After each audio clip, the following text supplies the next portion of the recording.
¿Cómo nació la Biblia pastoral latinoamericana?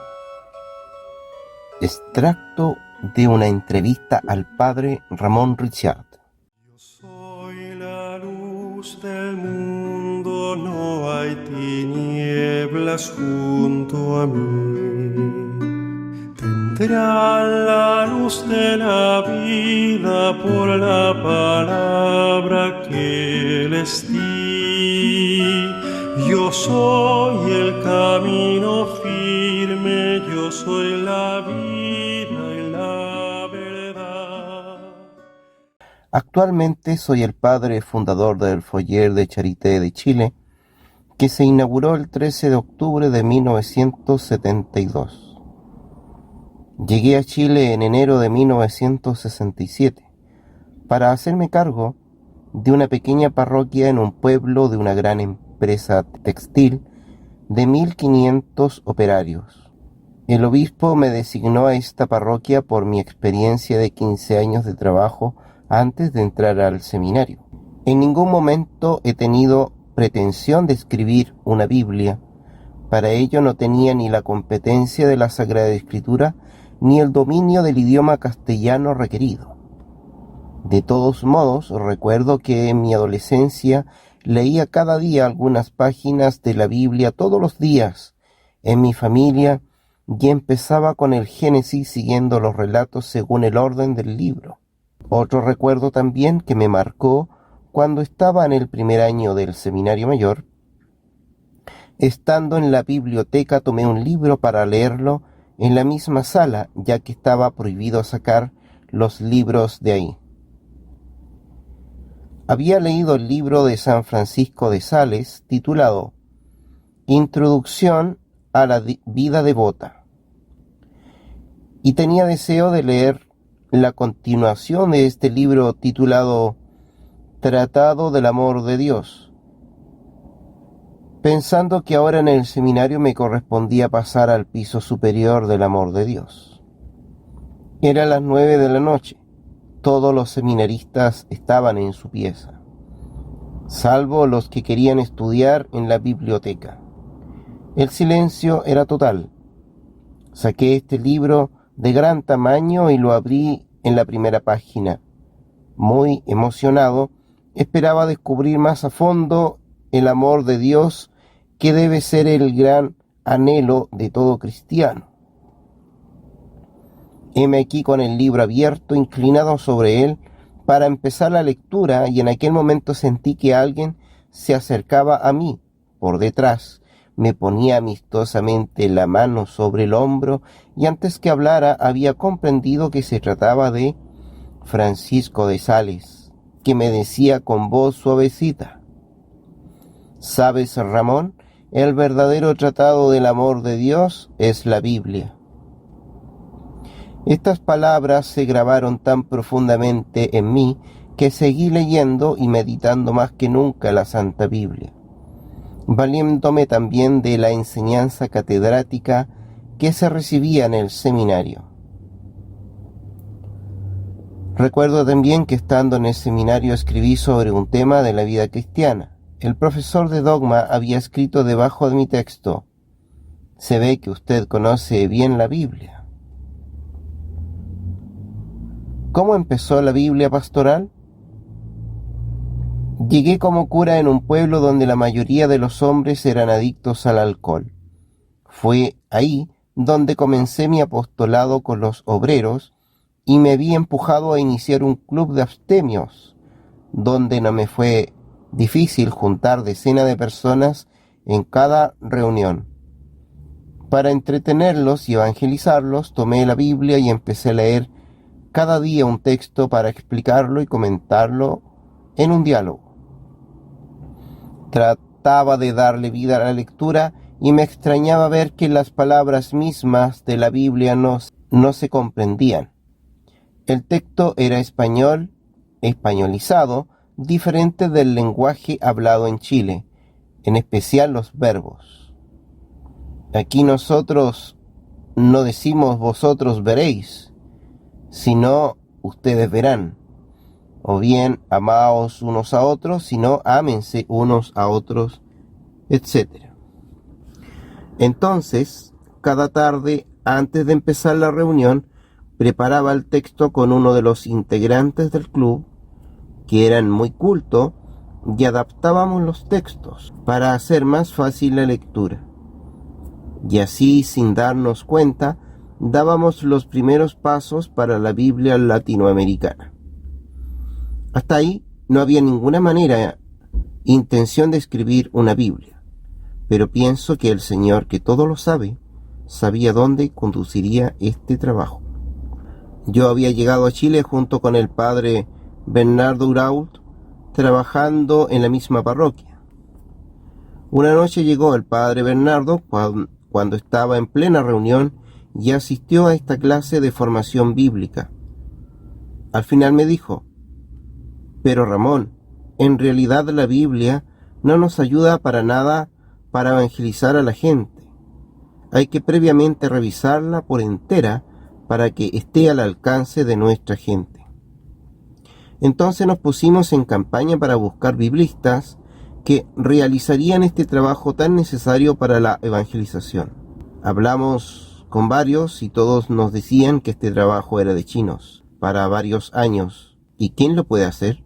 Le decíamos que en lugar de hacer comentarios muy doctrinales, había que primero ofrecer un texto fiel, profundo y sencillo que todos pudieran entender.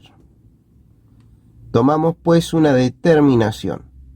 Era tiempo de vacaciones, pedimos a 15 profesores que dieran 3 semanas de su tiempo para revisar la Biblia.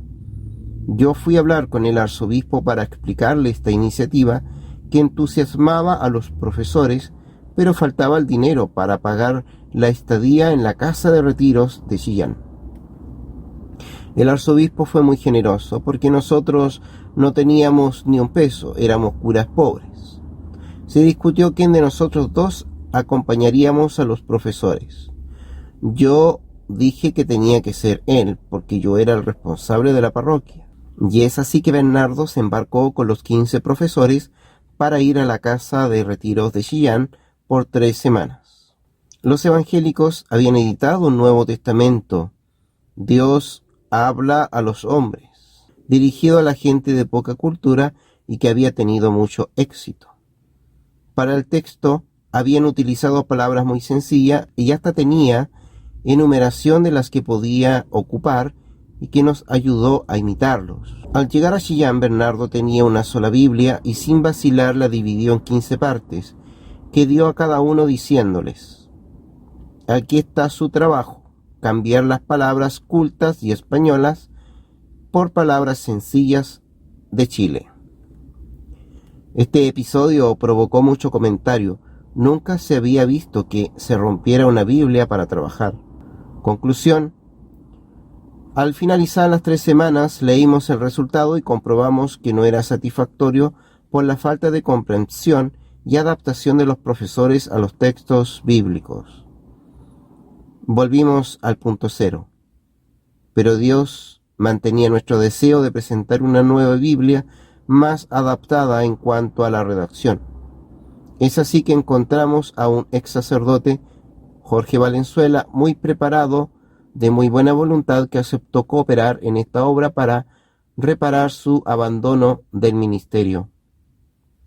Para asegurarle un sueldo hicimos una campaña de promoción de la Biblia que tuvo buena acogida, y este ex sacerdote se entregó por entero a esta labor hasta 10 horas diarias.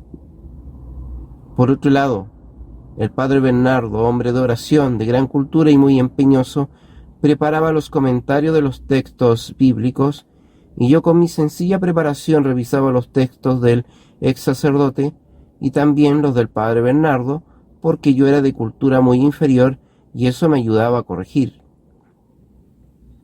En una oportunidad Jorge Valenzuela nos escribió: este trabajo que estoy realizando está cambiando mi vida. Significa para mí un baño de juventud. Al año siguiente el obispo lo reintegró en su papel de sacerdote y murió santamente algunos años después. Con el empeño de Jorge Valenzuela, del padre Bernardo y mi cooperación permanente, la Biblia se terminó en un tiempo récord de 1 año. Faltaba solamente tener el visto bueno de los biblistas y el imprimatur del arzobispo.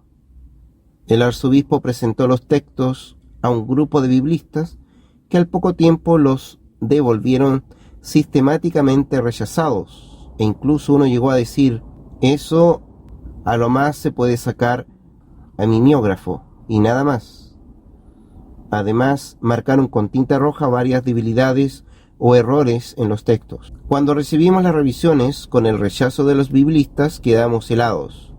Nos miramos los dos y de común acuerdo dijimos: entremos en la iglesia para rezar. Media hora después salimos en paz y tranquilo diciendo: ¿qué hacemos ahora? Bueno, hay que buscar otros biblistas más comprensivos. El padre Bernardo se encargó de ir donde el arzobispo y de presentar la situación, el cual le contestó: busquen en ustedes otro biblista, porque ahora nadie de ellos quiere volver a leer esta Biblia, aunque esté corregida. En el entretanto conocimos al padre Alfonso Zimmermann, ex profesor de Biblia del Seminario Mayor, que había dejado la docencia para dedicarse a la evangelización de los campesinos, que son los más abandonados. Este sacerdote aceptó leer los manuscritos corregidos. Sin tardar mucho, nos contestó por teléfono: esta Biblia hay que publicarla cuanto antes. Le hará un gran bien a la gente que la leerá. Es cierto que adolece de ciertos defectos que se pueden arreglar por el camino, pero no hay ningún motivo para postergar su publicación. Y agregó que los manuscritos con su certificado de biblista llegarían al día siguiente por bus. Al escuchar estas palabras, el padre Bernardo sin demora se fue a España para la edición inmediata de la Biblia, convencido que yo no tendría dificultad para conseguir la imprimatur. Y ahora aparecían una serie de problemas fomentados, creo yo, por el mismo diablo. Al día siguiente, según lo convenido, llegó el paquete de los manuscritos. Lo abrí para retirar el certificado del padre Zimmermann y no lo encontré dentro del paquete. Con un compañero buscamos todo el día entre los manuscritos, pero nada de sobre, nada de nada. El certificado seguramente el padre se le había olvidado en su casa. Al otro día llamé a su casa y no me contestó. Seguí llamando 2 o 3 días más y al final se me contestó que el padre había tenido un infarto y que había sido enviado a Francia para ser atendido allá. No podía conversar con él, ya que estaba desvanecido y falleció 2 días después. Dios mío, ¿qué hacer? Tenía en mi oficina todos los textos desparramados a causa de buscar el certificado y le dije al joven que me ayudaba: tome el papel de la envoltura del paquete para botarlo. Él lo tomó y me dijo: padre, aquí hay una cosa pegada sobre el papel de envolver. Lo despegó y descubrió el famoso sobre con el certificado. Fue una semana de desesperación y transpiración. Lo llevé al arzobispo, quien me entregó el imprimatur sin dificultad. Llegué a la casa y fui al correo para mandar el telegrama que anunciaba la buena noticia junto con el texto del imprimatur. Todo estaba bien para iniciar la impresión. Bernardo en España encontró una editorial que tenía que hacer los 5.000 primeros ejemplares a un módico precio, pero a los pocos días quebró la imprenta y nos devolvieron los documentos junto con algunos capítulos impresos. El padre Bernardo andaba con 4 personas junto con este material en un auto en dirección a las ediciones paulinas. En el trayecto, a causa del viento, se abrieron los paquetes y se desparramaron los textos en una distancia de 100 metros. Inmediatamente los 4 salieron corriendo para recuperar las hojas. Al llegar a las ediciones paulinas, la conversación fue complicada. Por un lado, Bernardo no tenía el dinero para pagar completamente los 5.000 ejemplares y nadie se ofrecía como aval. Ahí entró María Teresa, miembro del Foyer, que había iniciado una colecta para esta Biblia y que ya tenía una buena cantidad de dinero que envió al padre Bernardo. Y así se pudo imprimir la primera edición en el año 1972. Llegaron esta Biblia a Chile y fueron todas vendidas en un tiempo récord, que permitió imprimir otra y otras ediciones más. En la actualidad se cuenta con 150 ediciones de 10.000 ejemplares, siendo la más vendida en América Latina, sin contar los Nuevos Testamentos. Agregaría que tanto el padre Bernardo como yo acordamos de no recibir ninguna remuneración por esta Biblia por derecho de autor para que se puedan vender lo más barato posible.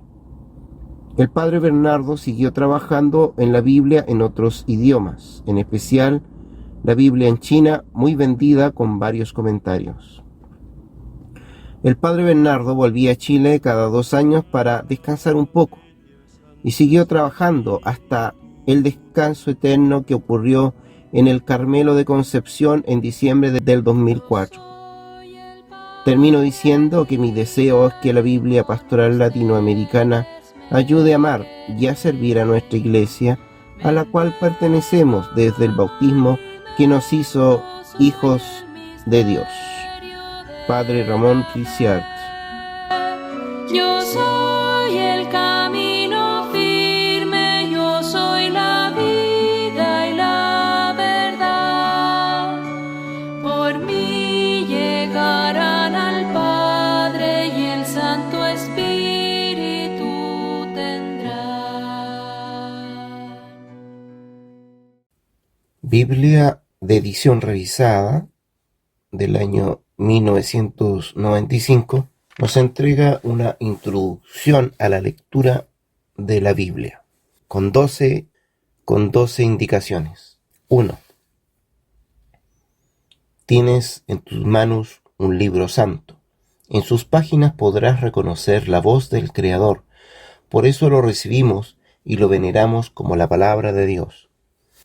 Te invitamos a escuchar esa palabra con cariño y alegría. Dios te irá hablando de tu vida, de tu creación, de tus afectos, de tus caídas, de tu pasado, de tu presente y de tu futuro. Dios te irá haciendo conocer sus promesas y te mostrará las dimensiones gigantescas de su amor. 2. Aquí podrás saber no solo de tu vida personal, sino de la condición humana, del origen de la vida, de los tropiezos iniciales que marcan a toda la humanidad. Aquí conocerás la historia de un pueblo que nació por la fe de un anciano, Abraham, que estuvo siempre dispuesto a hacer lo que Dios pedía. Verás cómo ese pueblo elegido a veces se entusiasmó con su Dios y otras veces se alejó y renegó de él. Verás cómo ese pueblo conoció la esclavitud y cómo Dios lo hizo conquistar su libertad. Conocerás a los grandes héroes de Israel y también a sus grandes pecadores. Podrás gozar con sus poemas, sus canciones, sus leyendas, sus luchas y sus esperanzas. Pero sobre todo verás cómo la figura de Jesucristo es el eje central que atraviesa cada una de estas páginas.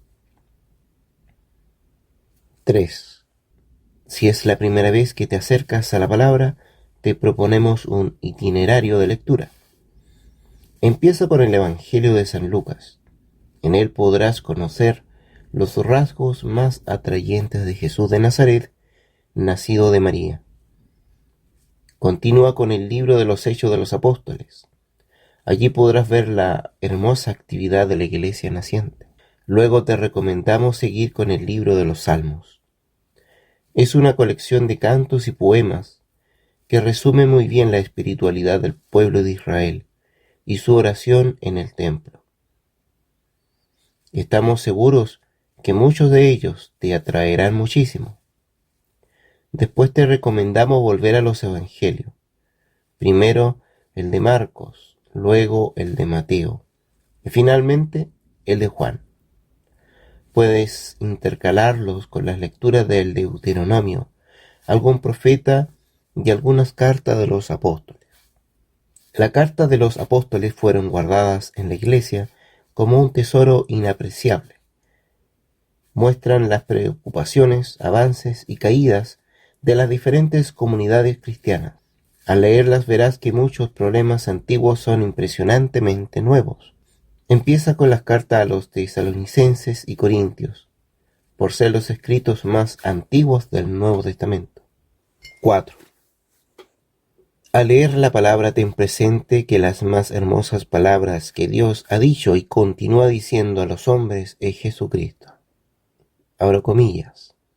Él es la palabra que Dios tenía que decir al mundo. Cierro comillas. Juan Pablo II. Esa palabra de Dios se hizo carne en las entrañas de María. Desde esta perspectiva podrás comprender las otras palabras de este libro santo. 5.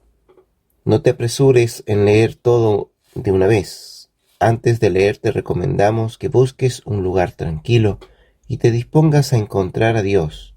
Entonces pide al Espíritu que te ayude a comprender lo que Dios te quiere decir.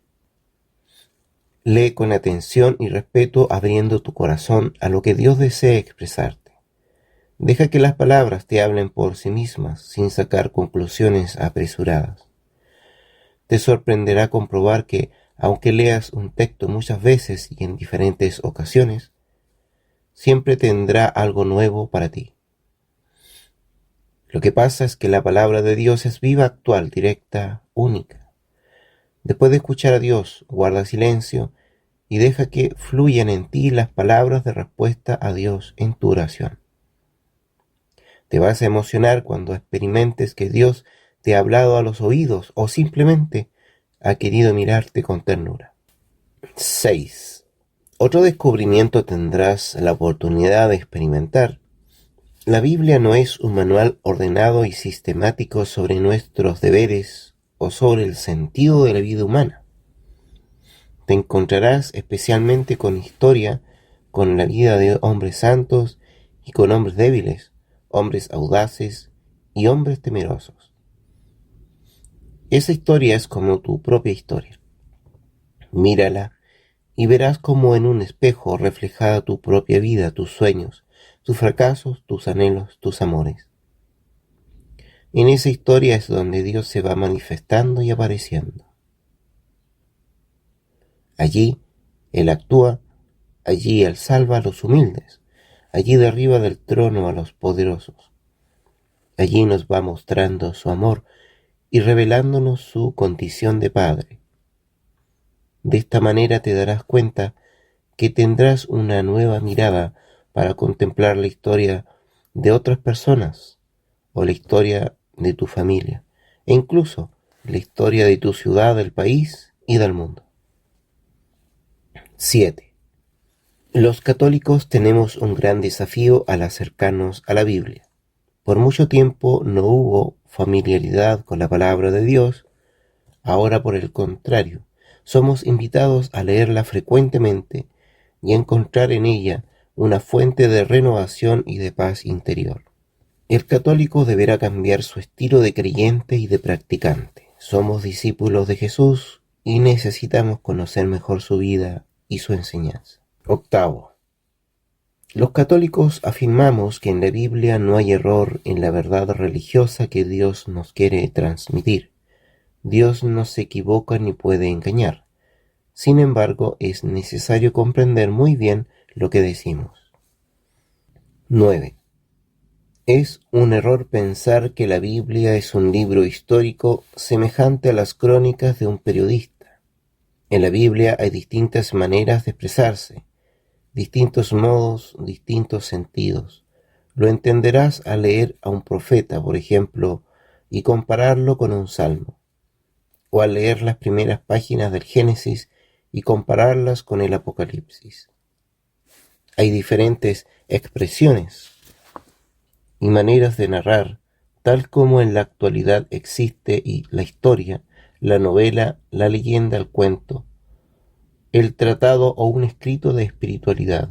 Lo importante es tratar de comprender qué intentó transmitirnos el autor y a través de lo que el autor quiso decir. ¿Qué nos quiere decir Dios? La verdad de la Biblia es entonces una verdad religiosa dirigida a nuestra vida. 10.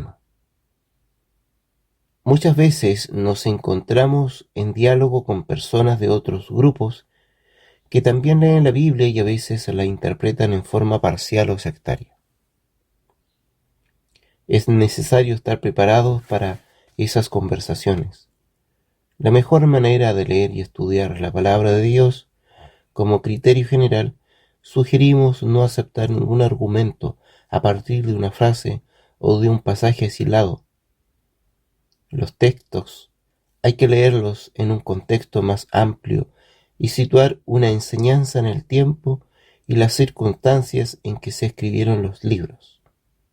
Las circunstancias y las costumbres del Antiguo Testamento son muy diferentes de las del Nuevo Testamento. Dios se ha dado a conocer progresivamente en la historia y dejó su palabra definitiva en Jesucristo. En Él tenemos que confiar y a Él tenemos que escuchar. 11. Ojalá que con todo lo que te hemos dicho no vayas a suponer que la Biblia es un libro complicado y difícil. No te asustes. Entra en sus páginas con confianza, como se entra a las aguas de un mar en calma. Entra en ella como penetra la semilla en buena tierra. Gozarás intensamente. Te aproximarás a Dios y Dios penetrará en tu vida. 12. Permítenos pedirte algo. No dejes la Biblia arrinconada en un estante. Ponla siempre abierta en un lugar hermoso, y ella será el signo de que Dios ha venido a vivir en tu propio hogar. 18 de octubre del año 1984, la Virgen en Medjugorje nos dice: queridos hijos, hoy os invito a leer todos los días la Sagrada Biblia en vuestras casas. Colocadla en un lugar bien visible para que siempre os estimule a leerla y a orar. Gracias por haber respondido a mi llamada.